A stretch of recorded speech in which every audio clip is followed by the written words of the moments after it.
بسم الله الرحمن الرحيم ألف لام ميم ذلك الكتاب لا ريب فيه هدى للمتقين الذين يؤمنون بالغيب ويقيمون الصلاة ومما رزقناهم ينفقون والذين يؤمنون بما أنزل إليك وما أنزل من قبلك وبالآخرة هم يوقنون أولئك على هدى من ربهم وأولئك هم المفلحون إن الذين كفروا سواء عليهم أأنذرتهم أم لم تنذرهم لا يؤمنون ختم الله على قلوبهم وعلى سمعهم وعلى أبصارهم غشاوة ولهم عذاب عظيم ومن الناس من يقول آمنا بالله وباليوم الآخر وما هم بمؤمنين يخادعون الله والذين آمنوا وما يخدعون إلا أنفسهم وما يشعرون في قلوبهم مرض فزادهم الله مرضا ولهم عذاب أليم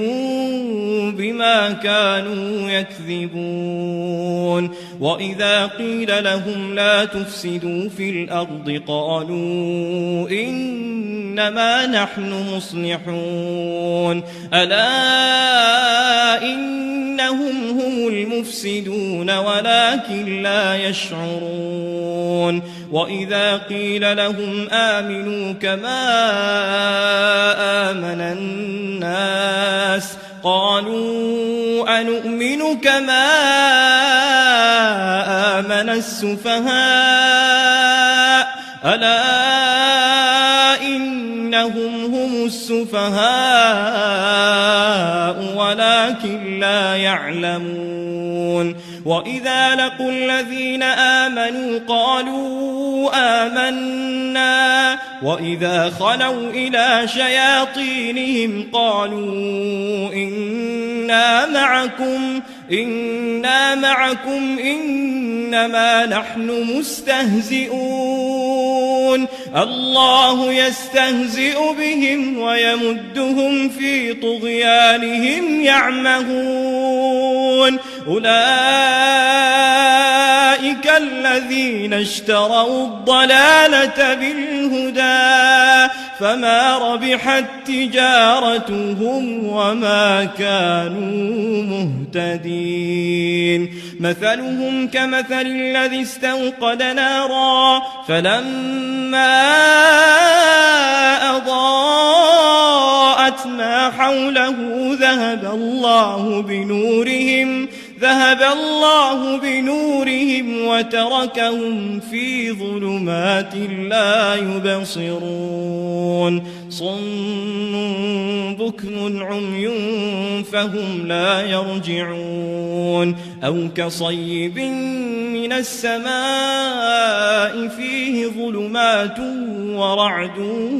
وبرق يجعلون أصابعهم في آذانهم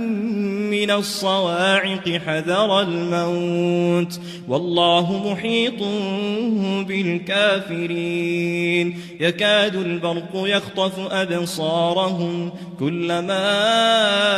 أضاء لهم مشوا فيه وإذا أظلم عليهم قاموا ولو شاء الله لذهب بسمعهم وأبصارهم إن الله على كل شيء قدير يا أيها الناس اعبدوا واتقوا ربكم الذي خلقكم والذين من قبلكم لعلكم تتقون الذي جعل لكم الأرض فراشا والسماء بناء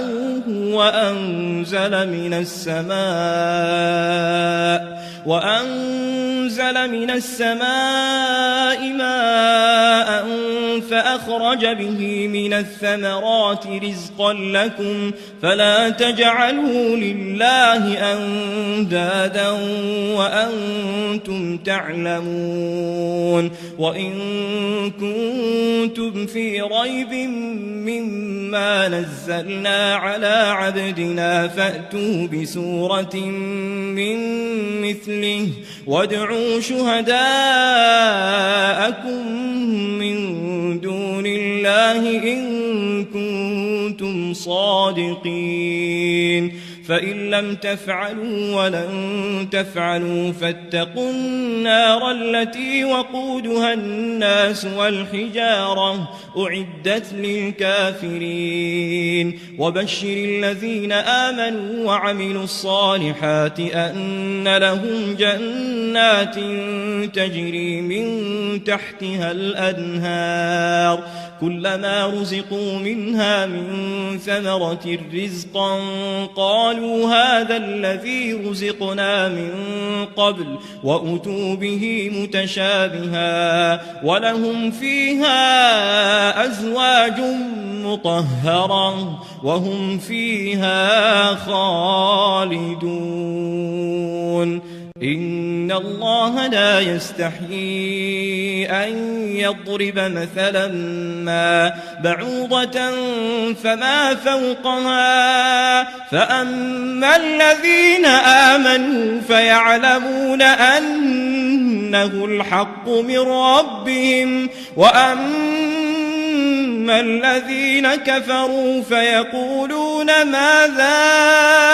أراد الله بهذا مثلا يضل به كثيرا ويهدي به كثيرا وما يضل به إلا الفاسقين الذين ينقضون عهد الله من بعد ميثاقه ويقطعون ما أمر الله به أن يوصل ويفسدون في الأرض أولئك هم الخاسرون كيف تكفرون بالله وكنتم أمواتا فأحياكم ثم يميتكم ثم يحييكم ثم إليه ترجعون هو الذي خلق لكم ما في الأرض جميعا ثم استوى إلى السماء فسواهن 7 سماوات وهو بكل شيء عليم وإذ قال ربك للملائكة إني جاعل في الأرض خليفة قالوا أتجعل فيها من يفسد فيها ويسفك الدماء ونحن نسبح بحمدك ونقدس لك قال إني أعلم ما لا تعلمون وعلم آدم الأسماء كلها ثم عرضهم على الملائكة فقال أنبئوني بأسماء هؤلاء إن كنتم صادقين قالوا سبحانك لا علم لنا إلا ما علمتنا إنك أنت العليم الحكيم قال يا آدم أنبئهم بأسمائهم فلما أنبأهم بأسمائهم قال ألم أقل لكم إني أعلم غيب السماوات والأرض وأعلم ما تبدون وما كنتم تكتمون وإذ قلنا للملائكة اسجدوا لآدم فسجدوا إلا إبليس أبى واستكبر وكان من الكافرين وقلنا يا آدم اسكن أنت وزوجك الجنة وكلا منها رغدا حيث شئتما ولا تقربا هذه الشجرة فتكونا من الظالمين فأزلهما الشيطان عنها فأخرجهما مما كانا فيه وقلنا اهبطوا بعضكم لبعض عدو ولكم في الأرض مستقر ومتاع إلى حين فتلقى آدم من ربه كلمات فتاب عليه إنه هو التواب الرحيم قلنا اهبطوا منها جميعا فإما يأتينكم مني هدى فمن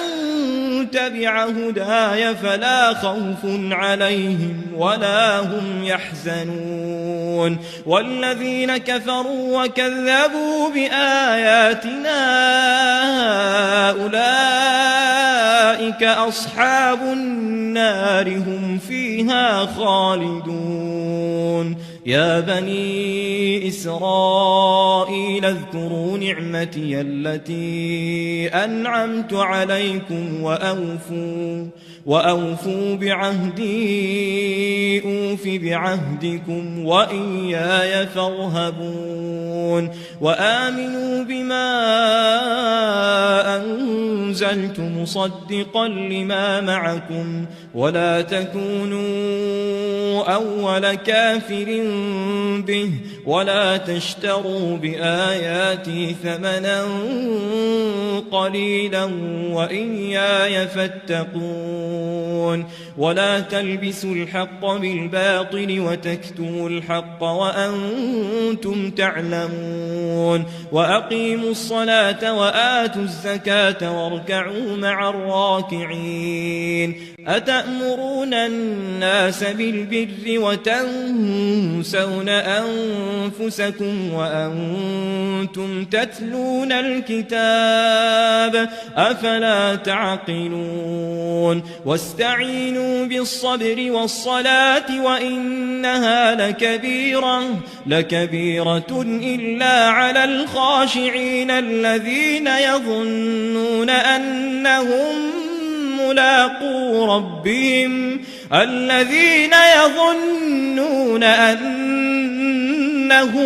ملاقو ربهم وأنهم إليه راجعون يا بني إسرائيل اذكروا نعمتي التي أنعمت عليكم وأني فضلتكم على العالمين واتقوا يوما لا تجزي نفس عن نفس شيئا ولا يقبل منها شفاعة ولا يؤخذ منها عدل ولا هم ينصرون وإذ نجيناكم من آل فرعون يسومونكم سوء العذاب يذبحون أبناءكم ويستحيون نساءكم وفي ذلكم بلاء من ربكم عظيم وإذ فرقنا بكم البحر فأنجيناكم وأغرقنا آل فرعون وأنتم تنظرون وإذ واعدنا موسى 40 ليلة 40 ليلة ثم اتخذتم العجل من بعده وأنتم ظالمون ثم عفونا عنكم من بعد ذلك لعلكم تشكرون وإذ آتينا موسى الكتاب والفرقان لعلكم تهتدون وإذ قال موسى لقومه يا قوم إنكم ظلمتم أنفسكم باتخاذكم العجل فتوبوا إلى بارئكم فاقتلوا أنفسكم ذلكم خير لكم عند بارئكم فتاب عليكم إنه هو التواب الرحيم وإذ قلتم يا موسى لن نؤمن لك حتى نرى الله جهرا فأخذتكم الصاعقة وأنتم تنظرون ثم بعثناكم من بعد موتكم لعلكم تشكرون وظللنا عليكم الغمام وأنزلنا عليكم المن والسلوى كلوا من طيبات ما رزقناكم وما ظلمونا ولكن كانوا أنفسهم يظلمون وإذ قلنا ادخلوا هذه القرية فكلوا منها حيث شئتم رغدا وادخلوا الباب سجدا وقولوا حطة نغفر لكم خطاياكم وسنزيد المحسنين فبدل الذين ظلموا قولا غير الذي قيل لهم فأنزلنا على الذين ظلموا رجزا من السماء بما كانوا يفسقون وإذ استسقى موسى لقومه فقلنا اضرب بعصاك الحجر فانفجرت منه 12 عينا قد علم كل أناس مشربهم كلوا واشربوا من رزق الله ولا تعثوا في الأرض مفسدين وإذ قلتم يا موسى لن نصبر على طعام واحد فادع لنا ربك يخرج لنا مما تنبت الأرض من بقلها وقثائها وفومها وعدسها وبصلها قال أتستبدلون الذي هو أدنى بالذي هو خير اهبطوا مصرا فإن لكم ما سألتم وضربت عليهم الذلة والمسكنة وباءوا بغضب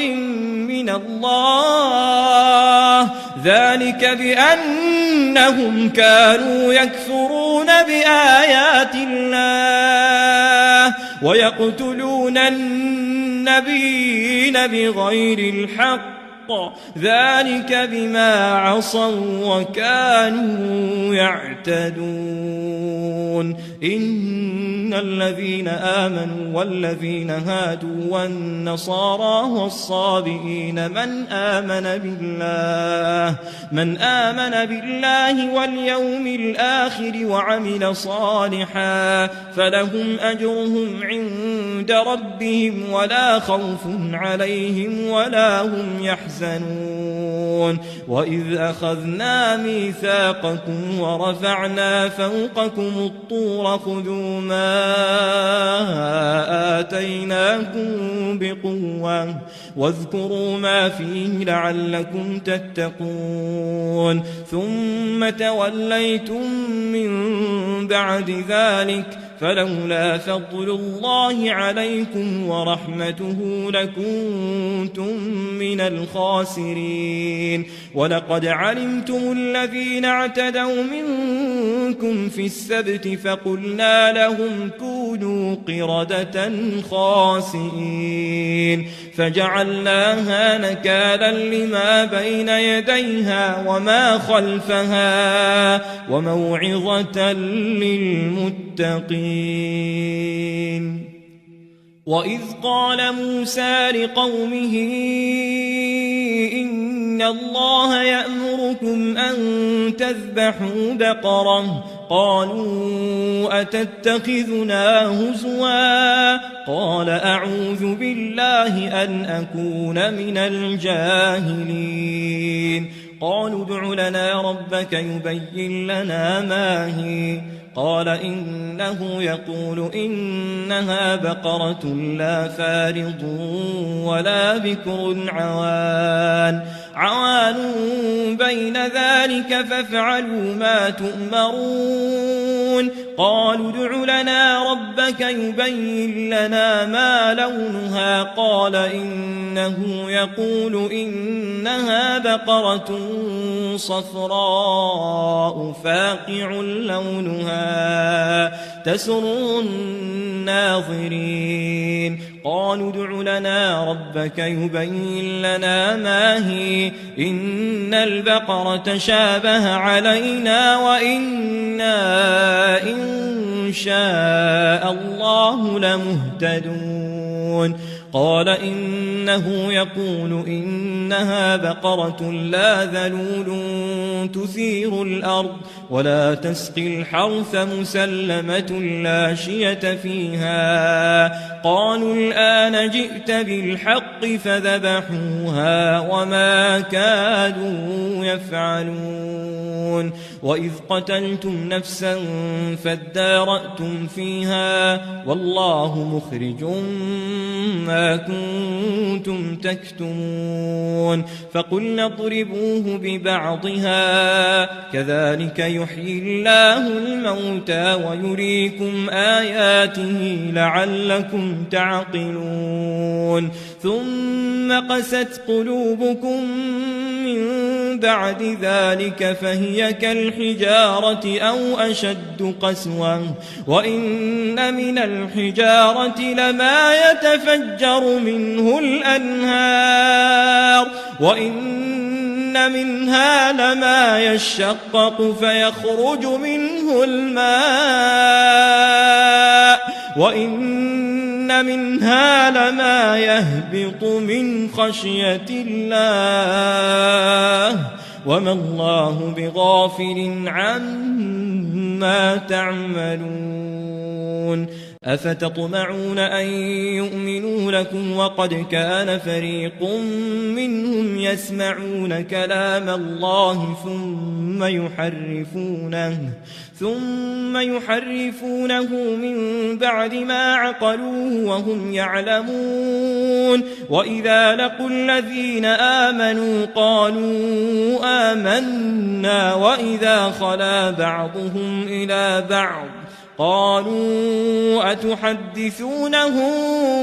بما فتح الله عليكم ليحاجوكم به عند ربكم أفلا تعقلون. أولا يعلمون أن الله يعلم ما يسرون وما يعلنون. ومنهم أميون لا يعلمون الكتاب إلا أماني وإن هم إلا يظنون. فويل للذين يكتبون الكتاب بأيديهم ثم يقولون هذا من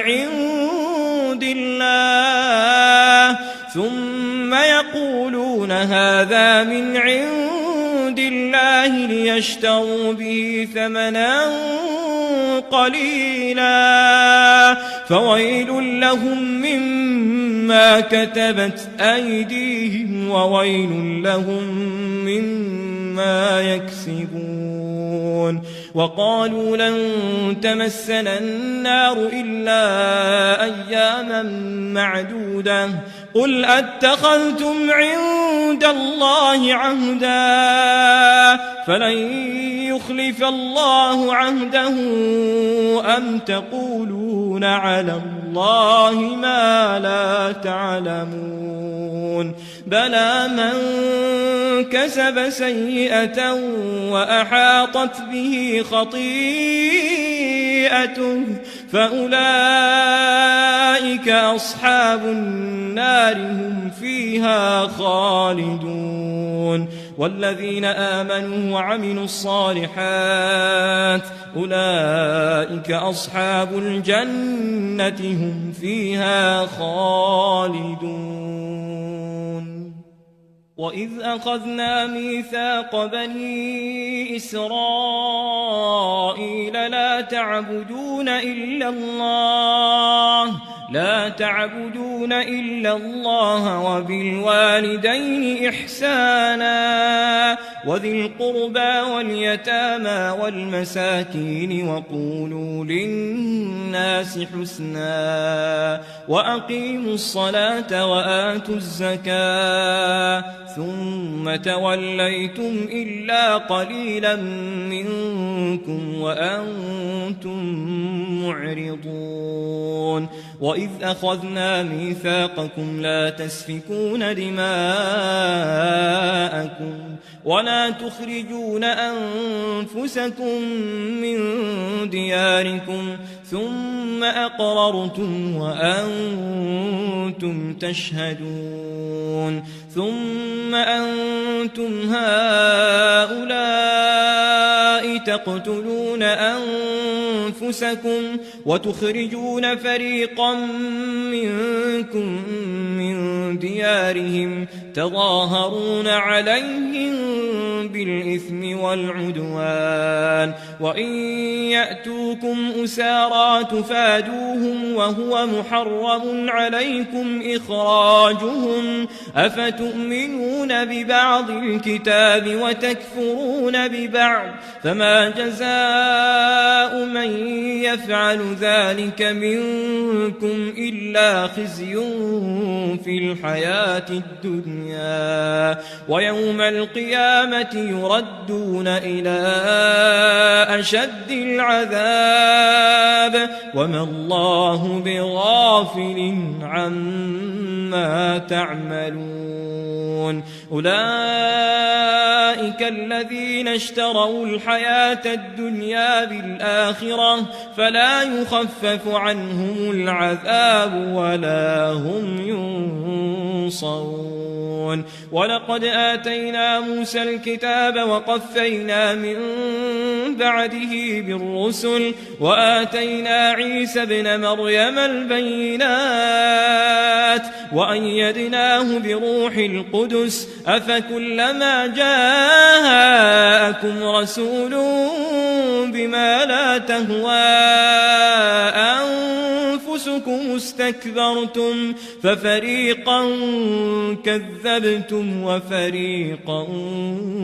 تقتلون وقالوا قلوبنا غلف بل لعنهم الله بكفرهم فقليلا ما يؤمنون ولما جاءهم كتاب من عند الله مصدق لما معهم وكانوا من قبل يستفتحون على الذين كفروا فلما جاءهم ما عرفوا كفروا به فلعنة الله على الكافرين بئس ما اشتروا به أنفسهم أن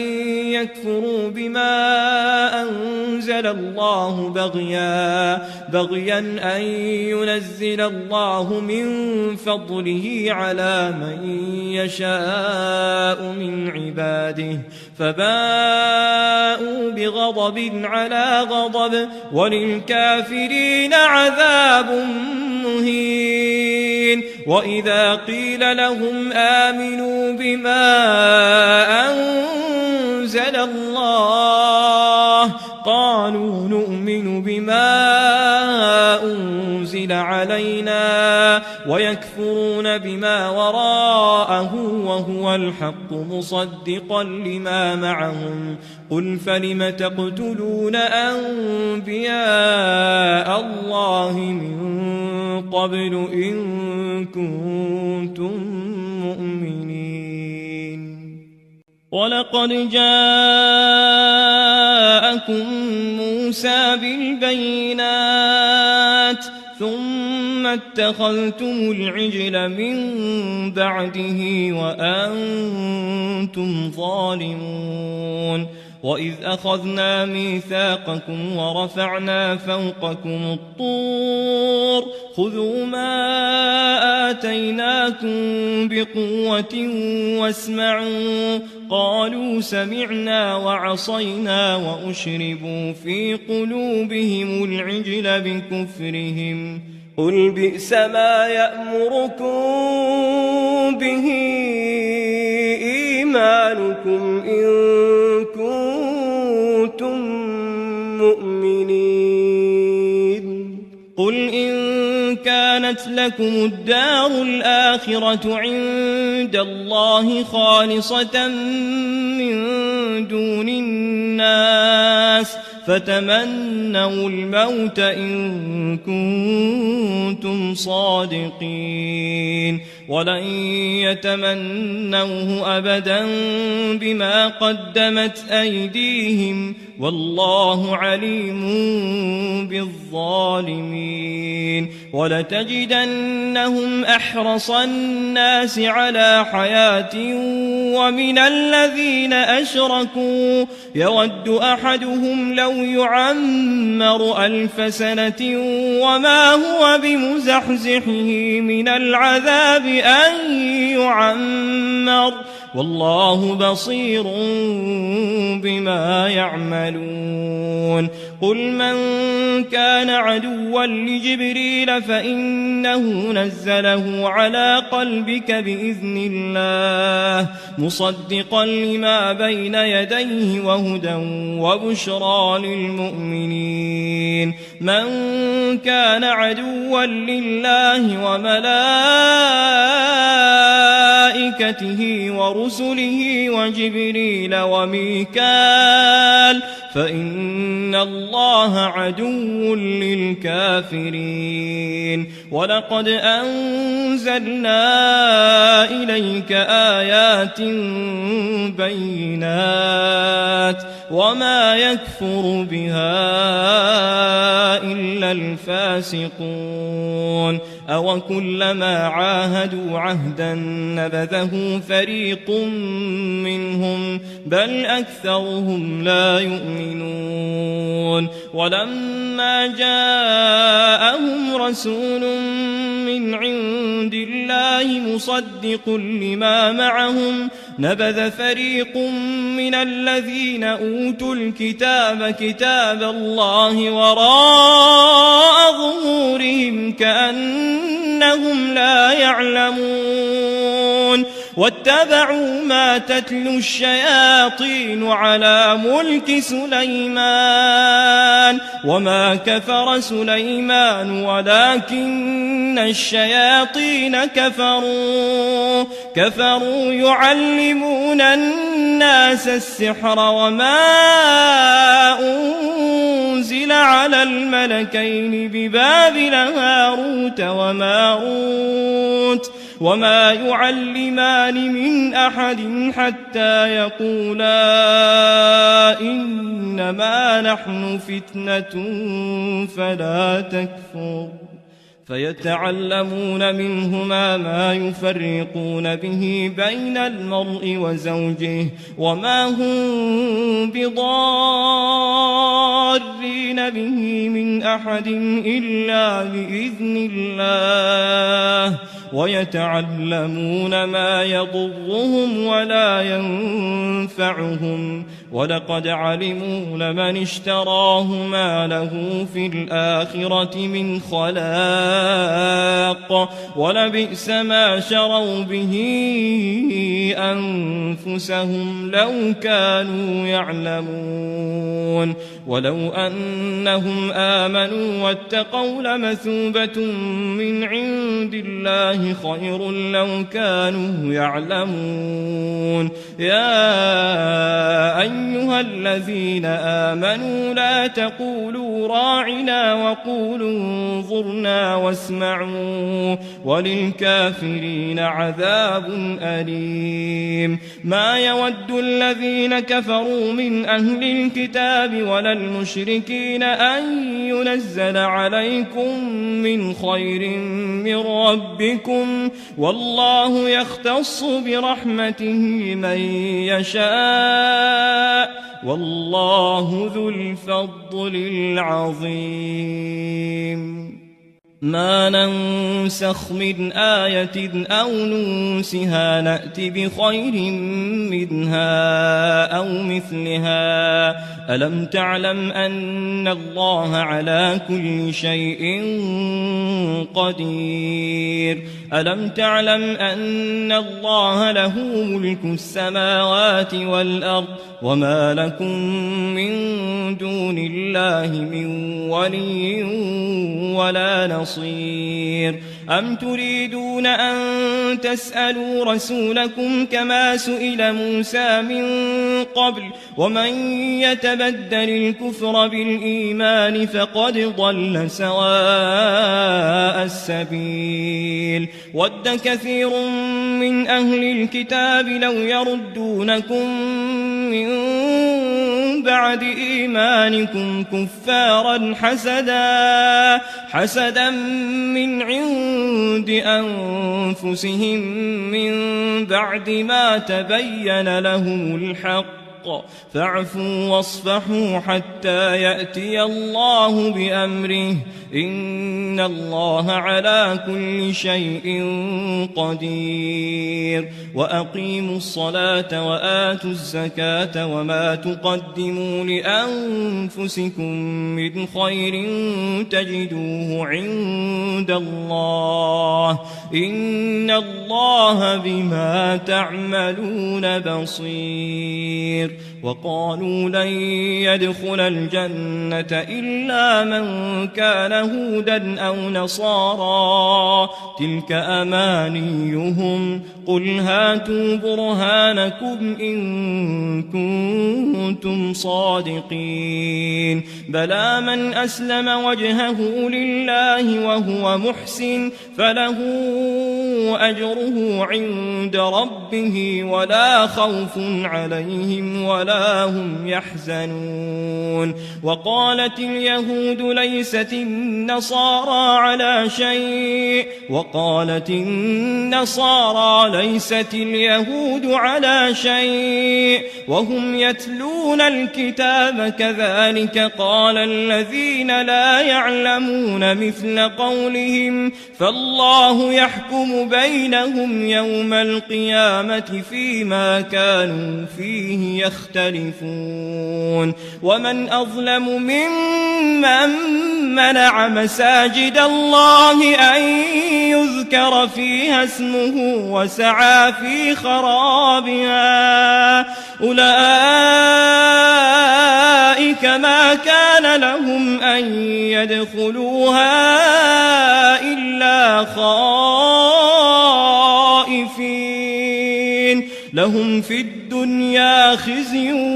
ولهم في الآخرة عذاب عظيم. ولله المشرق والمغرب فأينما تولوا فثم وجه الله إن الله واسع عليم. وقالوا اتخذ الله ولدا سبحانه بل له ما في السماوات والأرض كل له قانتون.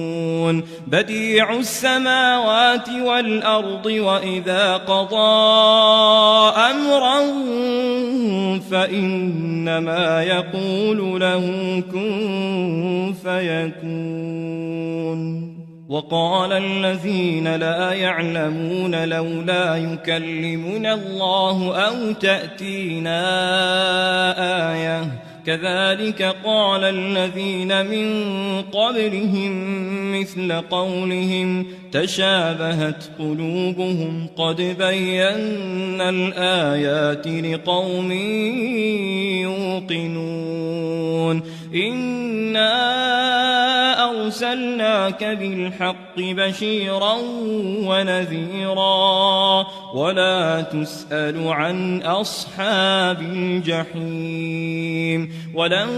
ترضى عنك اليهود ولا النصارى حتى تتبع ملتهم قل إن هدى الله هو الهدى ولئن اتبعت أهواءهم بعد الذي جاءك من العلم ما لك من الله من ولي ولا نصير الذين آتيناهم الكتاب يتلونه حق تلاوته أولئك يؤمنون به ومن يكفر به فأولئك هم الخاسرون يا بني إسرائيل اذكروا نعمتي التي أنعمت عليكم وأني فضلتكم على العالمين واتقوا يوما لا تجزي نفس عن نفس شيئا ولا يقبل منها عدل ولا تنفعها شفاعة ولا هم ينصرون وإذ ابتلى إبراهيم ربه بكلمات فأتمهن قال إني جاعلك للناس إماما قال ومن ذريتي قال لا ينال عهد الظالمين وإذ جعلنا البيت مثابة للناس وأمنا واتخذوا من مقام إبراهيم مصلى وعهدنا إلى إبراهيم وإسماعيل أن طهرا بيتي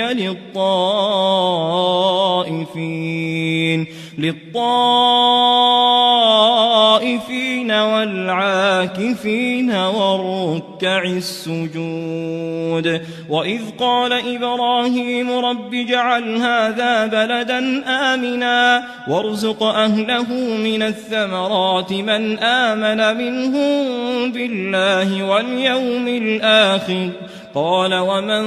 كفر فأمتعه قليلا ثم أضطره إلى عذاب النار وبئس المصير وإذ يرفع إبراهيم القواعد من البيت وإسماعيل ربنا تقبل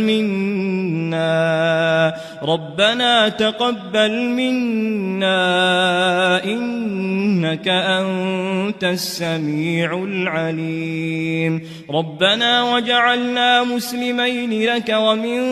ذريتنا أمة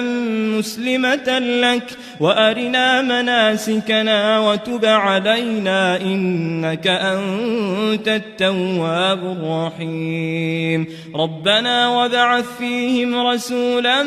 منهم يتلو عليهم آياتك ويعلمهم الكتاب والحكمة ويزكيهم إنك أنت العزيز الحكيم ومن يرغب عن ملة إبراهيم إلا من سفه نفسه ولقد اصطفيناه في الدنيا وإنه في الآخرة لمن الصالحين إذ قال له ربه أسلم قال أسلمت لرب العالمين ووصى بها إبراهيم بنيه ويعقوب يا بني إن الله اصطفى لكم الدين فلا تموتن إلا وأنتم مسلمون أم كنتم شهداء إذ حضر يعقوب الموت إذ قال لبنيه ما تعبدون من بعدي قالوا نعبد إلهك وإله آبائك إبراهيم وإسماعيل وإسحاق إلها واحدا ونحن له مسلمون تلك أمة قد خلت لها ما كسبت ولكم ما كسبتم ولا تسألون عما كانوا يعملون وقالوا كونوا هودا أو نصارى تهتدوا قل بل ملة إبراهيم حنيفا وما كان من المشركين قولوا آمنا بالله وما أنزل إلينا وما أنزل إلى إبراهيم وإسماعيل وإسحاق ويعقوب والأسباط وما أوتي موسى وعيسى وما أوتي النبيون من ربهم لا نفرق بين أحد منهم ونحن له مسلمون فإن آمنوا بمثل ما آمنتم به فقد اهتدوا وإن تولوا فإنما هم في شقاق فسيكفيكهم الله وهو السميع العليم صبغة الله ومن أحسن من الله صبغة ونحن له عابدون قل أتحاجوننا في الله وهو ربنا وربكم ولنا أعمالنا ولكم أعمالكم ونحن له مخلصون أم تقولون إن إبراهيم وإسماعيل وإسحاق ويعقوب والأسباط كانوا هودا أو نصارى قل أأنتم أعلم أم الله ومن أظلم ممن كتم شهادة عنده من الله وما الله بغافل عما تعملون تلك أمة قد خلت لها ما كسبت ولكم ما كسبتم ولا تسألون عما كانوا يعملون سيقول السفهاء من الناس ما ولاهم عن قبلتهم التي كانوا عليها قل لله المشرق والمغرب يهدي من يشاء إلى صراط مستقيم وكذلك جعلناكم أمة وسطا لتكونوا شهداء على الناس ويكون الرسول عليكم شهيدا وما جعلنا القبلة التي كنت عليها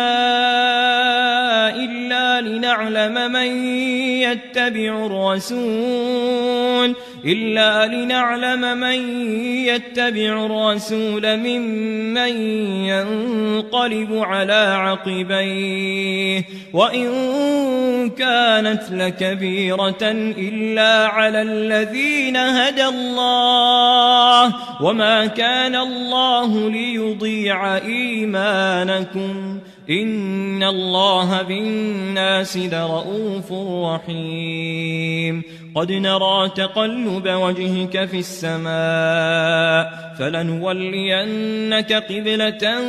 ترضاها فول وجهك شطر المسجد الحرام وحيث ما كنتم فولوا وجوهكم شطره وإن الذين أوتوا الكتاب ليعلمون أنه الحق من ربهم وما الله بغافل عما يعملون ولئن أتيت الذين أوتوا الكتاب بكل آية ما تبعوا قبلتك وما أنت بتابع قبلتهم وما بعضهم بتابع قبلة بعض ولئن اتبعت أهواءهم من بعد ما جاءك من العلم إنك إذا لمن الظالمين الذين آتيناهم الكتاب يعرفونه كما يعرفون أبناءهم وإن فريقا منهم ليكتمون الحق وهم يعلمون الحق من ربك فلا تكونن من الممترين ولكل وجهة هو موليها فاستبقوا الخيرات أينما تكونوا يأت بكم الله جميعا إن الله على كل شيء قدير ومن حيث خرجت فول وجهك شطر المسجد الحرام وإنه للحق من ربك وما الله بغافل عما تعملون ومن حيث خرجت فول وجهك شطر المسجد الحرام وحيث ما كنتم فولوا وجوهكم شطره لئلا يكون للناس عليكم حجة إلا الذين ظلموا منهم فلا تخشوهم واخشوني ولأتم نعمتي عليكم ولعلكم تهتدون كما أرسلنا فيكم رسولا منكم يتلو عليكم آياتنا ويزكيكم ويعلمكم الكتاب والحكمة ويعلمكم ما لم تكونوا تعلمون فاذكروني أذكركم واشكروا لي ولا تكفرون يا أيها الذين آمنوا استعينوا بالصبر والصلاة إن الله مع الصابرين ولا تقولوا لمن يقتل في سبيل الله أموات بل أحياء ولكن لا تشعرون ولنبلونكم بشيء من الخوف والجوع ونقص من الأموال والأنفس والثمرات وبشر الصابرين الذين إذا أصابتهم مصيبة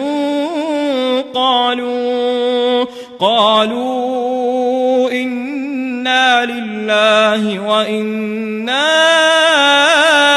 إليه راجعون أولئك عليهم صلوات من ربهم ورحمة وأولئك هم المهتدون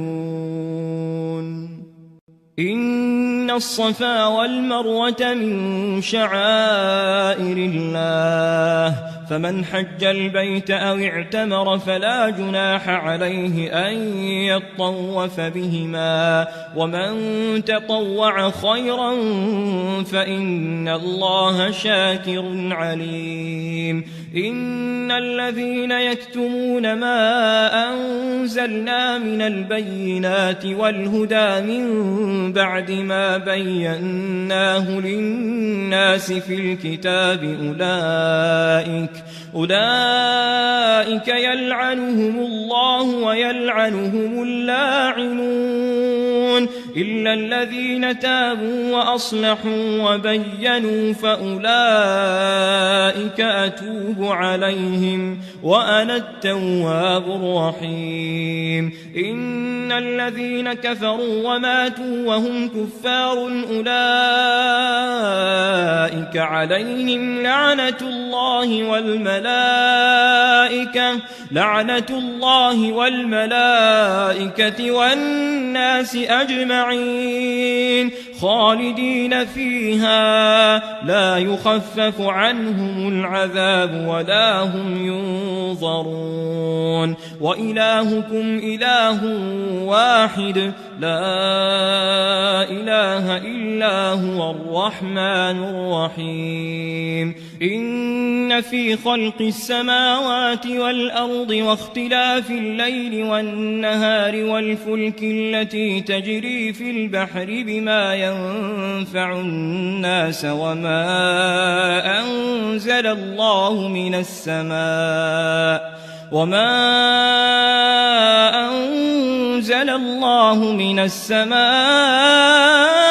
من ماء فأحيا به الأرض بعد موتها وبث فيها من كل دابة وتصريف الرياح والسحاب المسخر بين السماء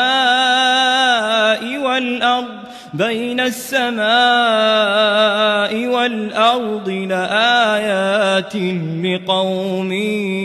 يعقلون ومن الناس من يتخذ من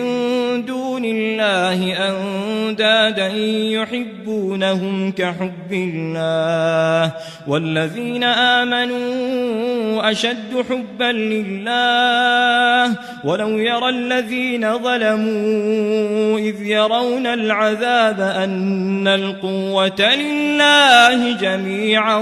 وأن الله شديد العذاب إذ تبرأ الذين اتبعوا من الذين اتبعوا ورأوا العذاب وتقطعت بهم الأسباب وقال الذين اتبعوا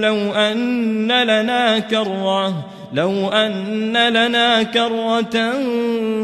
فنتبرأ منهم كما تبرؤوا منا كذلك يريهم الله أعمالهم حسرات عليهم وما هم بخارجين من النار يا أيها الناس كلوا مما في الأرض حلالا طيبا ولا تتبعوا خطوات الشيطان إنه لكم عدو مبين إنما يأمركم بالسوء والفحشاء وأن تقولوا على الله ما لا تعلمون وإذا قيل لهم اتبعوا ما أنزل الله قالوا بل نتبع ما ألفينا عليه آباءنا أولو كان آباؤهم لا يعقلون شيئا ولا يهتدون ومثل الذين كفروا كمثل الذي ينعق بما لا يسمع إلا دعاء ونداء صم بكم عمي فهم لا يعقلون يا أيها الذين آمنوا كلوا من طيبات ما رزقناكم واشكروا لله إن كنتم إياه تعبدون إنما حرم عليكم الميتة والدم ولحم الخنزير وما أهل به لغير الله فمن اضطر غير باغ ولا عاد فلا إثم عليه إن الله غفور رحيم إن الذين يكتمون ما أنزل الله من الكتاب ويشترون به ثمنا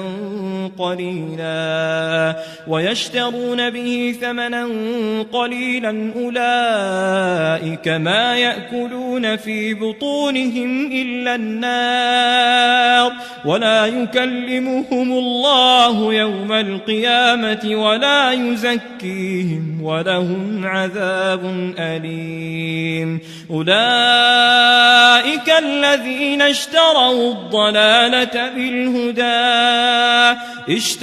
الضلالة بالهدى والعذاب بالمغفرة فما أصبرهم على النار ذلك بأن الله نزل الكتاب بالحق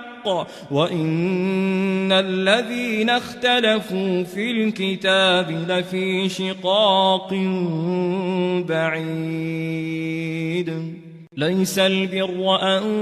تولوا وجوهكم قبل المشرق والمغرب ولكن البر من آمن بالله واليوم الآخر والملائكة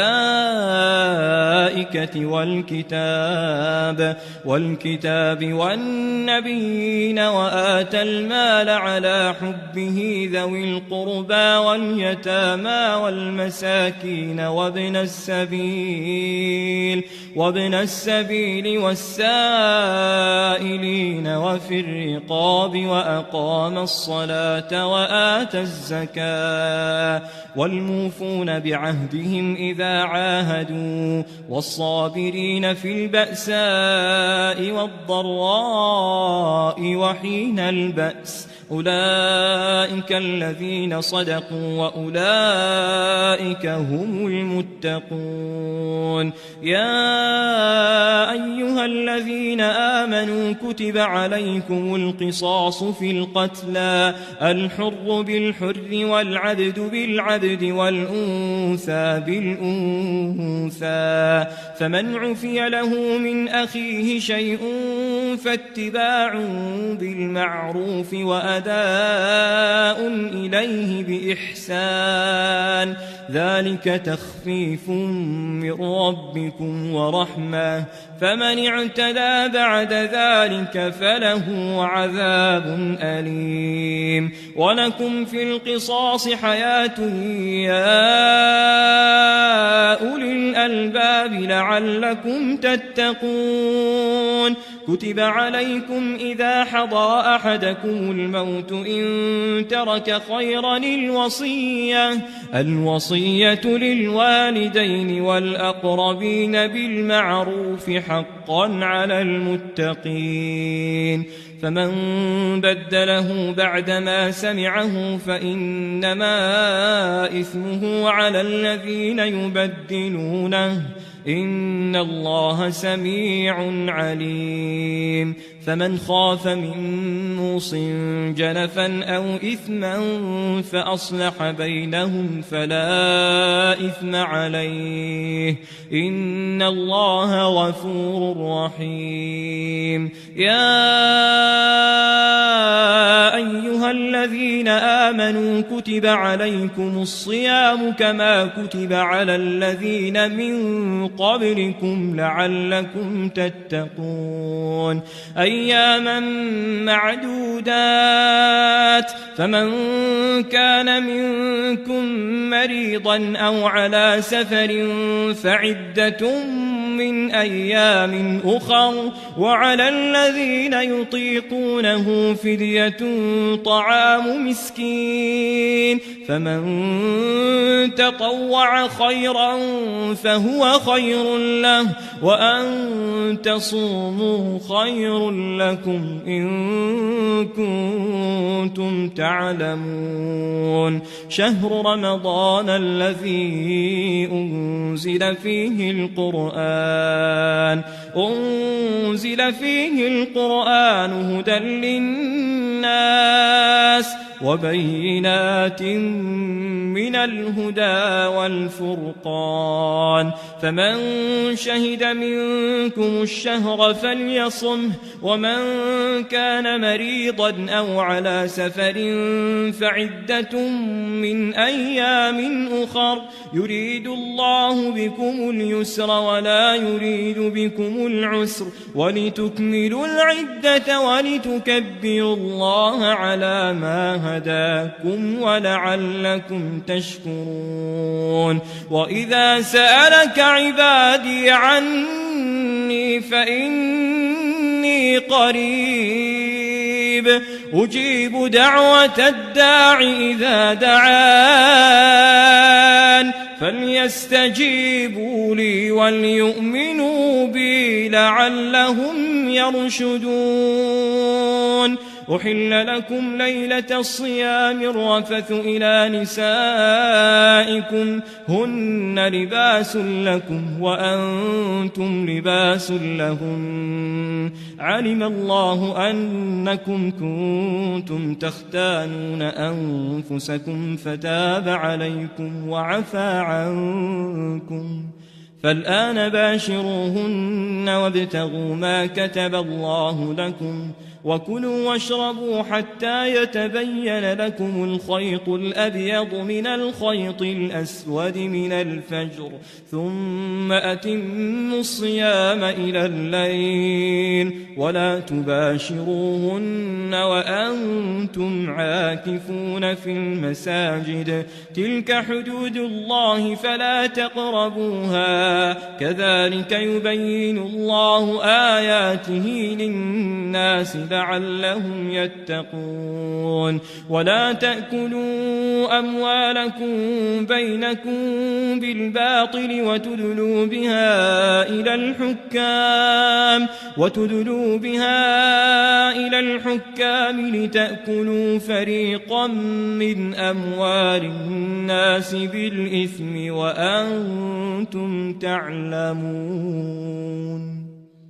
يسألونك عن الأهلة قل هي مواقيت للناس والحج وليس البر بأن تأتوا البيوت من ظهورها ولكن البر من اتقى وأتوا البيوت من أبوابها واتقوا الله لعلكم تفلحون وقاتلوا في سبيل الله الذين يقاتلونكم ولا تعتدوا إن الله لا يحب المعتدين واقتلوهم حيث ثقفتموهم وأخرجوهم من حيث أخرجوكم والفتنة أشد من القتل ولا تقاتلوهم عند المسجد الحرام حتى يقاتلوكم فيه فإن قاتلوكم فاقتلوهم كذلك جزاء الكافرين فإن انتهوا فإن الله غفور رحيم وقاتلوهم حتى لا تكون فتنة ويكون الدين لله فإن انتهوا فلا عدوان إلا على الظالمين الشهر الحرام بالشهر الحرام والحرمات قصاص فمن اعتدى عليكم فاعتدوا عليه بمثل ما اعتدى عليكم واتقوا الله واعلموا أن الله مع المتقين وأنفقوا في سبيل الله ولا تلقوا بأيديكم إلى التهلكة وأحسنوا إن الله يحب المحسنين وأتموا الحج والعمرة لله فإن أحصرتم فما استيسر من الهدي ولا تحلقوا رؤوسكم حتى يبلغ الهدي محله فمن كان منكم مريضا أو به أذى من رأسه ففدية من صيام أو صدقة أو نسك فإذا أمنتم فمن تمتع بالعمرة إلى الحج فما استيسر من الهدي فمن لم يجد فصيام 3 أيام في الحج و7 إذا رجعتم تلك 10 كاملة ذلك لمن لم يكن أهله حاضر المسجد الحرام واتقوا الله واعلموا أن الله شديد العقاب الحج أشهر معلومات فمن فرض فيهن الحج فلا رفث ولا فسوق ولا جدال في الحج وما تفعلوا من خير يعلمه الله وتزودوا فإن خير الزاد التقوى واتقون يا أولي الألباب ليس عليكم جناح أن تبتغوا فضلا من ربكم فإذا أفضتم من عرفات فاذكروا الله عند المشعر الحرام واذكروه كما هداكم وإن كنتم من قبله لمن الضالين ثم أفيضوا من حيث أفاض الناس واستغفروا الله إن الله غفور رحيم فإذا قضيتم مناسككم فاذكروا الله كذكركم آباءكم أو أشد ذكرا فمن الناس من يقول ربنا آتنا في الدنيا وما له في الآخرة من خلاق ومنهم من يقول ربنا آتنا في الدنيا حسنة وفي الآخرة حسنة وقنا عذاب النار أولئك لهم نصيب مما كسبوا والله سريع الحساب واذكروا الله في أيام معدودات فمن تعجل في يومين فلا إثم عليه ومن تأخر فلا إثم عليه لمن اتقى واتقوا الله واعلموا أنكم إليه تحشرون ومن الناس من يعجبك قوله في الحياة الدنيا ويشهد الله على ما في قلبه وهو ألد الخصام وإذا تولى سعى في الأرض ليفسد فيها ويهلك الحرث والنسل والله لا يحب الفساد وإذا قيل له اتق الله أخذته العزة بالإثم فحسبه جهنم ولبئس المهاد ومن الناس من يشري نفسه ابتغاء مرضات الله والله رؤوف بالعباد يا أيها أيها الذين آمنوا ادخلوا في السلم كافة ولا تتبعوا خطوات الشيطان إنه لكم عدو مبين فإن زللتم من بعد ما جاءتكم البينات فاعلموا أن الله عزيز حكيم هل ينظرون إلا أن يأتيهم الله في ظلل من الغمام والملائكة وقضي الأمر وإلى الله ترجع الأمور سل بني إسرائيل كم آتيناهم من آية بينة ومن يبدل نعمة الله من بعد ما جاءته فإن الله شديد العقاب زين للذين كفروا الحياة الدنيا ويسخرون من الذين آمنوا والذين اتقوا فوقهم يوم القيامة والله يرزق من يشاء بغير حساب كان الناس أمة واحدة فبعث الله النبيين مبشرين ومنذرين وأنزل معهم الكتاب بالحق ليحكم بين الناس فيما اختلفوا فيه وما اختلف فيه إلا الذين أوتوه من بعد ما جاءتهم البينات بغيا بينهم فهدى الله الذين آمنوا لما اختلفوا فيه من الحق بإذنه والله يهدي من يشاء إلى صراط مستقيم أم حسبتم أن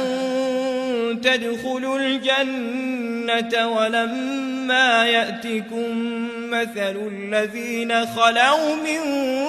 قبلكم مستهم البأساء والضراء وزلزلوا حتى يقول الرسول والذين آمنوا معه متى نصر الله ألا إن نصر الله قريب يسألونك ماذا ينفقون قل ما أنفقتم من خير فللوالدين والأقربين واليتامى والمساكين وابن السبيل وما تفعلوا من خير فإن الله به عليم كتب عليكم القتال وهو كره لكم وعسى أن تكرهوا شيئا وهو خير لكم وعسى أن تحبوا شيئا وهو شر لكم والله يعلم وأنتم لا تعلمون يسألونك عن الشهر الحرام قتال فيه قل قتال فيه كبير وصد عن سبيل الله وكفر به والمسجد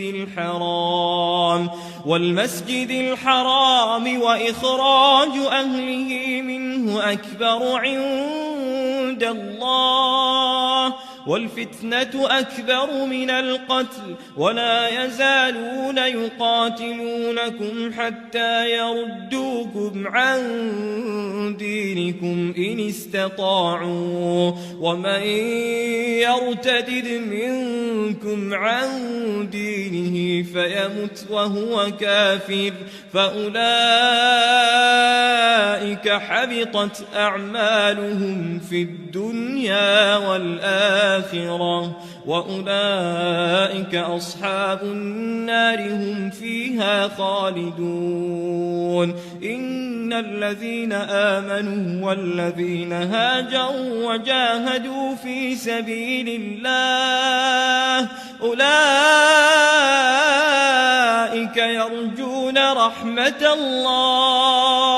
يرجون رحمة الله والله غفور رحيم يسألونك عن الخمر والميسر قل فيهما إثم كبير ومنافع للناس وإثمهما أكبر من نفعهما ويسألونك ماذا ينفقون قل العفو كذلك يبين الله لكم الآيات لعلكم تتفكرون في الدنيا والآخرة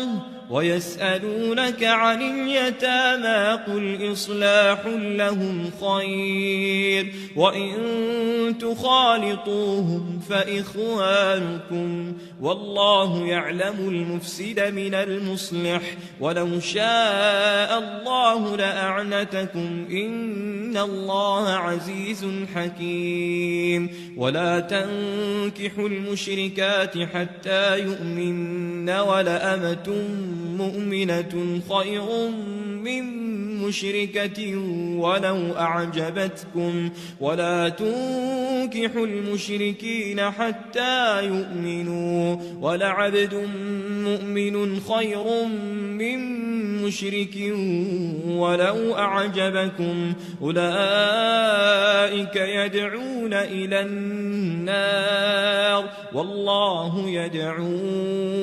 إلى الجنة والمغفرة بإذنه ويبين آياته للناس لعلهم يتذكرون ويسألونك عن المحيض قل هو أذى فاعتزلوا النساء في المحيض ولا تقربوهن حتى يطهرن فإذا تطهرن فأتوهن من حيث أمركم الله إن الله يحب التوابين ويحب المتطهرين نساؤكم حرث لكم فأتوا حرثكم أنى شئتم وقدموا لأنفسكم واتقوا الله واعلموا أنكم ملاقوه وبشر المؤمنين ولا تجعلوا الله عرضة لأيمانكم أن تبروا وتتقوا وتصلحوا بين الناس والله سميع عليم لا يؤاخذكم الله باللغو في أيمانكم ولكن يؤاخذكم بما كسبت قلوبكم والله غفور حليم للذين يؤلون من نسائهم تربص 4 أشهر فإن فاءوا فإن الله غفور رحيم وإن عزموا الطلاق فإن الله سميع عليم والمطلقات يتربصن بأنفسهن 3 قروء ولا يحل لهن أن يكتمن ما خلق الله في أرحامهن إن كن يؤمن بالله واليوم الآخر وبعولتهن أحق بردهن في ذلك إن أرادوا إصلاحا ولهن مثل الذي عليهن بالمعروف وللرجال عليهن درجة والله عزيز حكيم حليم. الطلاق مرتان فإمساك بمعروف أو تسريح بإحسان. ولا يحل لكم أن تأخذوا مما آتيتموهن شيئا إلا أن يخافا ألا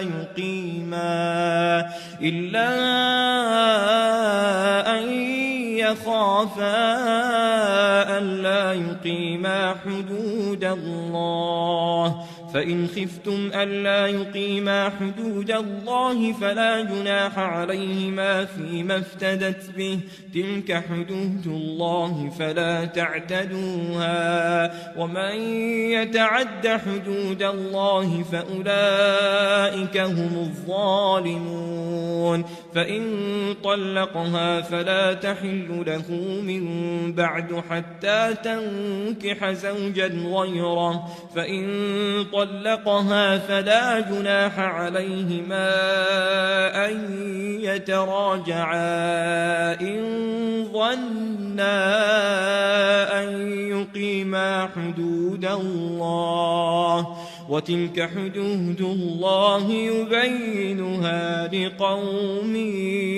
يعلمون. وإذا طلقتم النساء فبلغن أجلهن فأمسكوهن بمعروف أو سرحوهن بمعروف، ولا تمسكوهن ضرارا لتعتدوا، ومن يفعل ذلك فقد ظلم نفسه. ولا تتخذوا آيات الله هزوا، واذكروا نعمة الله عليكم وما أنزل عليكم من الكتاب والحكمة يعظكم به، واتقوا الله واعلموا أن الله بكل شيء عليم. وإذا طلقتم النساء فبلغن أجلهن فلا تعضلوهن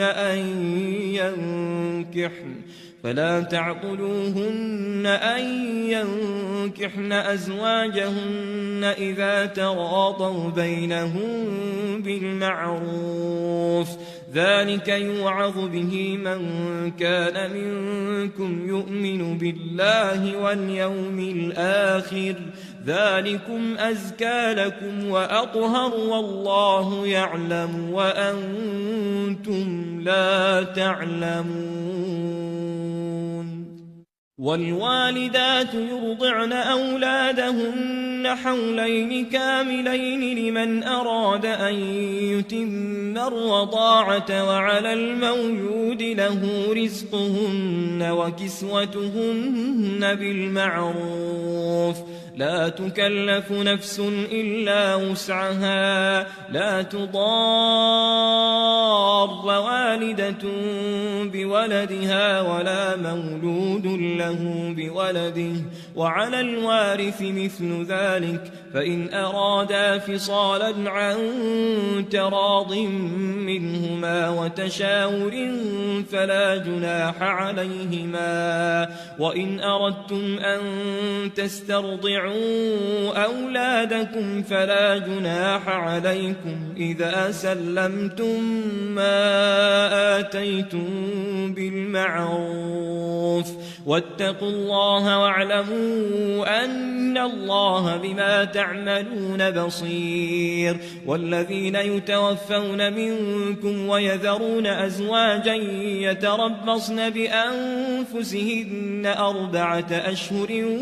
وعشرا، فإذا بلغن أجلهن فلا جناح عليكم فيما فعلن في أنفسهن بالمعروف، والله بما تعملون خبير. ولا جناح عليكم فيما عرضتم به من خطبة النساء أو أكننتم في أنفسكم علم الله أنكم ستذكرونهن ولكن لا تواعدوهن سرا إلا أن تقولوا قولا معروفا ولا تعزموا عقدة النكاح حتى يبلغ الكتاب أجله واعلموا أن الله يعلم ما في أنفسكم فاحذروه واعلموا أن الله غفور حليم لا جناح عليكم إن طلقتم النساء ما لم تمسوهن أو تفرضوا لهن فريضة ومتعوهن على الموسع قدره وعلى المقتر قدره متاعا بالمعروف حقا على المحسنين وإن طلقتموهن من قبل أن تمسوهن وقد فرضتم لهن فريضة فنصف ما فرضتم إلا أن يعفون أو يعفو الذي بيده عقدة النكاح وأن تعفوا أقرب للتقوى ولا تنسوا الفضل بينكم إن الله بما تعملون بصير حافظوا على الصلوات والصلاة الوسطى وقوموا لله قانتين فإن خفتم فرجالا أو ركبانا فإذا أمنتم فاذكروا الله كما علمكم ما لم تكونوا تعلمون والذين يتوفون منكم ويذرون أزواجا وصية لأزواجهم متاعا إلى الحول غير إخراج فإن خرجن فلا جناح عليكم فيما فعلن في أنفسهن من معروف والله عزيز حكيم وللمطلقات متاع بالمعروف حقا على المتقين كذلك يبين الله لكم آياته لعلكم تعقلون ألم تر إلى الذين خرجوا من ديارهم وهم ألوف حذر الموت فقال لهم الله موتوا ثم أحياهم إن الله لذو فضل على الناس ولكن أكثر الناس لا يشكرون وقاتلوا في سبيل الله واعلموا أن الله سميع عليم من ذا الذي يقرض الله قرضا حسنا فيضاعفه له أضعافا كثيرة والله يقبض ويبسط وإليه ترجعون ألم تر إلى الملأ من بني إسرائيل من بعد موسى إذ قالوا لنبي له بعث لنا ملكا نقاتل في سبيل الله قال هل عسيتم إن كتب عليكم القتال ألا تقاتلوا قالوا وما لنا ألا نقاتل في سبيل الله وقد أخرجنا من ديارنا وأبنائنا فلما كتب عليهم القتال تولوا إلا قليلا منهم والله عليم بالظالمين. وقال لهم نبيهم إن الله قد بعث لكم طالوت ملكا. قالوا أنى يكون له الملك علينا ونحن أحق بالملك منه ولم يؤت سعة من المال. قال إن الله اصطفاه عليكم وزاده بسطة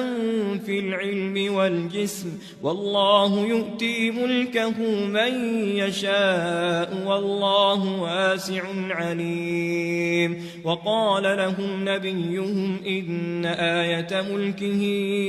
أن يأتيكم التابوت فيه سكينة من ربكم وبقية مما ترك آل موسى وآل هارون تحمله الملائكة إن في ذلك لآية لكم إن كنتم مؤمنين. فلما فصل طالوت بالجنود قال إن الله مبتليكم بنهر فمن شرب منه فليس مني ومن لم يطعمه فإنه مني إلا من اغترف غرفة بيده فشربوا منه إلا قليلا منهم. فلما جاوزه هو والذين آمنوا معه قالوا لا طاقة لنا اليوم بجالوت وجنوده. قال الذين يظنون أنهم ملاقو الله كم من فئة قليلة غلبت فئة كثيرة بإذن الله والله مع الصابرين. ولما برزوا لجالوت وجنوده قالوا ربنا أفرغ علينا صبرا وثبت أقدامنا وانصرنا على القوم الكافرين. فهزموهم بإذن الله وقتل داود جالوت وآتاه الله الملك والحكمة وعلمه مما يشاء ولولا دفع الله الناس بعضهم ببعض لفسدت الأرض ولكن الله ذو فضل على العالمين. تلك آيات الله نتلوها عليك بالحق وإنك لمن المرسلين. تلك الرسل فضلنا بعضهم على بعض منهم من كلم الله ورفع بعضهم درجات وآتينا عيسى ابن مريم البينات وأيدناه بروح القدس ولو شاء الله ما اقتتل الذين من بعدهم من بعد ما جاءتهم البينات ولكن اختلفوا فمنهم من آمن ومنهم من كفر ولو شاء الله ما اقتتلوا ولكن الله يفعل ما يريد. يا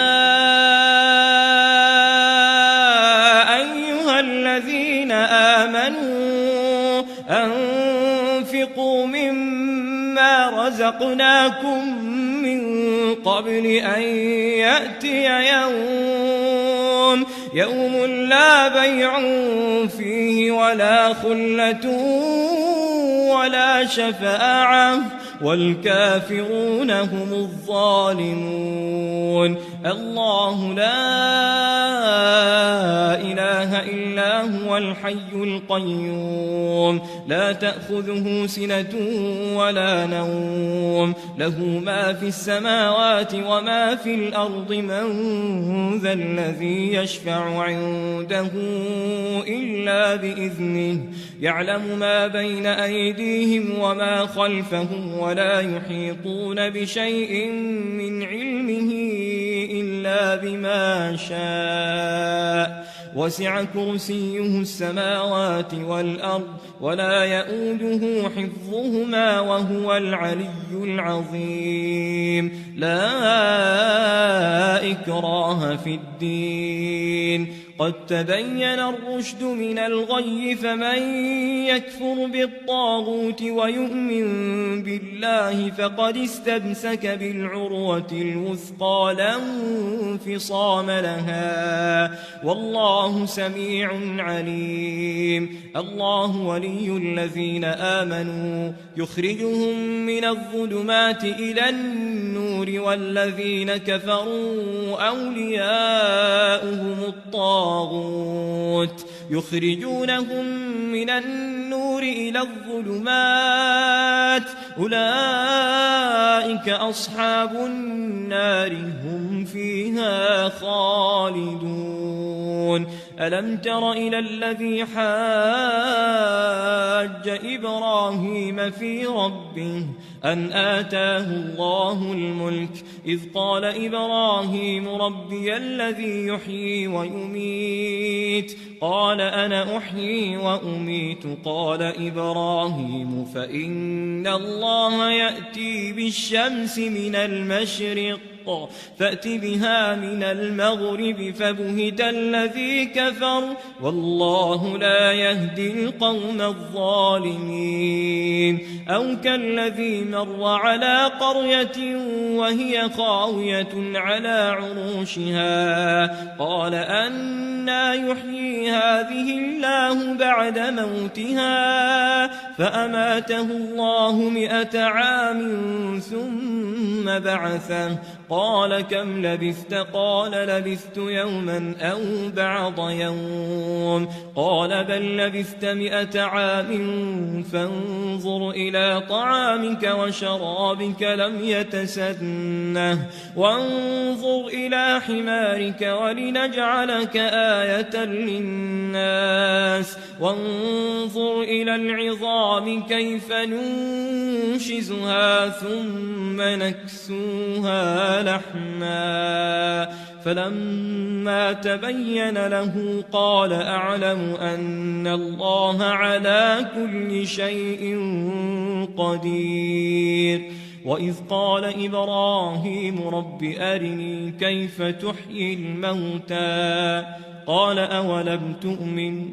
قال بلى ولكن ليطمئن قلبي قال فخذ 4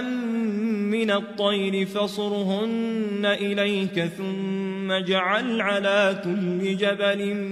منهن جزءا ثم ادعهن يأتينك سعيا واعلم أن الله عزيز حكيم مثل الذين ينفقون أموالهم في سبيل الله كمثل حبة أنبتت 7 سنابل في كل سنبلة 100 حبة والله يضاعف لمن يشاء والله واسع عليم الذين ينفقون أموالهم في سبيل الله ثم لا يتبعون ما أنفقوا منا ولا أذى لهم أجرهم عند ربهم ولا خوف عليهم ولا هم يحزنون قول معروف ومغفرة خير من صدقة يتبعها أذى والله غني حليم. يا أيها الذين آمنوا لا تبطلوا صدقاتكم بالمن والأذى كالذي ينفق ماله رئاء الناس ولا يؤمن بالله واليوم الآخر فمثله كمثل صفوان عليه تراب فأصابه وابل فتركه صلدا لا يقدرون على شيء مما كسبوا والله لا يهدي القوم الكافرين. ومثل الذين ينفقون أموالهم ابتغاء مرضات الله وتثبيتا من أنفسهم كمثل جنة بربوة أصابها وابل فآتت أكلها ضعفين فإن لم يصبها وابل فطل والله بما تعملون بصير. أيود أحدكم أن تكون له جنة من نخيل وأعناب تجري من تحتها الأنهار له فيها من كل الثمرات وأصابه الكبر وله ذرية ضعفاء فأصابها إعصار فيه نار فاحترقت كذلك يبين الله لكم الآيات لعلكم تتفكرون. يا أيها الذين آمنوا أنفقوا من طيبات ما كسبتم ومما أخرجنا لكم من الأرض ولا تيمموا الخبيث منه تنفقون ولستم بآخذيه إلا أن تغمضوا فيه واعلموا أن الله غني حميد. الشيطان يعدكم الفقر ويأمركم بالفحشاء والله يعدكم مغفرة منه وفضلا والله واسع عليم. يؤتي الحكمة من يشاء ومن يؤت الحكمة فقد أوتي خيرا كثيرا وما يذكر إلا أولو الألباب. وما أنفقتم من نفقة أو نذرتم من نذر فإن الله يعلمه وما للظالمين من أنصار. إن تبدوا الصدقات فنعما هي وإن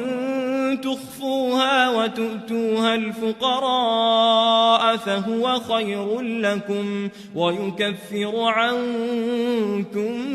من سيئاتكم والله بما تعملون خبير.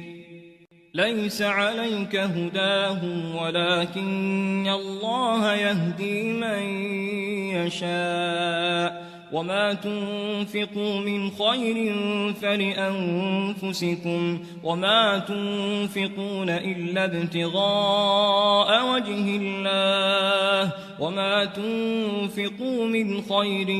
يوفى إليكم وأنتم لا تظلمون. للفقراء الذين أحصروا في سبيل الله لا يستطيعون ضربا في الأرض يحسبهم الجاهل أغنياء من التعفف تعرفهم بسيماهم لا يسألون الناس إلحافا وما تنفقوا من خير فإن الله به عليم الذين ينفقون أموالهم بالليل والنهار سرا وعلانية فلهم أجرهم عند ربهم ولا خوف عليهم ولا هم يحزنون الذين يأكلون الربا لا يقومون إلا كما يقوم الذي يتخبطه الشيطان من المس ذلك بأنهم قالوا إنما البيع مثل الربا وأحل الله البيع وحرم الربا فمن جاءه موعظة من ربه فانتهى فله ما سلف وأمره إلى الله ومن عاد فأولئك أصحاب النار هم فيها خالدون يمحق الله الربا ويربي الصدقات والله لا يحب كل كفار أثيم إن الذين آمنوا وعملوا الصالحات وأقاموا الصلاة وآتوا الزكاة لهم أجرهم عند ربهم ولا خوف عليهم ولا هم يحزنون يا أيها الذين آمنوا اتقوا الله وذروا ما بقي من الربا إن كنتم مؤمنين فإن لم تفعلوا فأذنوا بحرب من الله ورسوله وإن تبتم فلكم رؤوس أموالكم لا تظلمون ولا تظلمون وإن كان ذو عسرة فنظرة إلى ميسرة وأن تصدقوا خير لكم إن كنتم تعلمون واتقوا يوما ترجعون فيه إلى الله ثم توفى كل نفس ما كسبت وهم لا يظلمون يا أيها الذين آمنوا إذا تداينتم بدين إلى أجل مسمى فاكتبوه وليكتب بينكم كاتب بالعدل ولا يأب كاتب أن يكتب كما علمه الله فليكتب وليملل الذي عليه الحق وليتق الله ربه ولا يبخس منه شيئا فإن كان الذي عليه الحق سفيها أو ضعيفا أو لا يستطيع أن يمل هو فليملل وليه بالعدل واستشهدوا شهيدين من رجالكم فإن لم يكونا رجلين فرجل وامرأتان ممن ترضون من الشهداء أن تضل إحداهما فتذكر إحداهما الأخرى ولا يأبى الشهداء إذا ما دعوا ولا تسأموا أن تكتبوه صغيرا أو كبيرا إلى أجله ذلكم أقسط عند الله وأقوم للشهادة وأدنى ألا ترتابوا إلا أن تكون تجارة حاضرة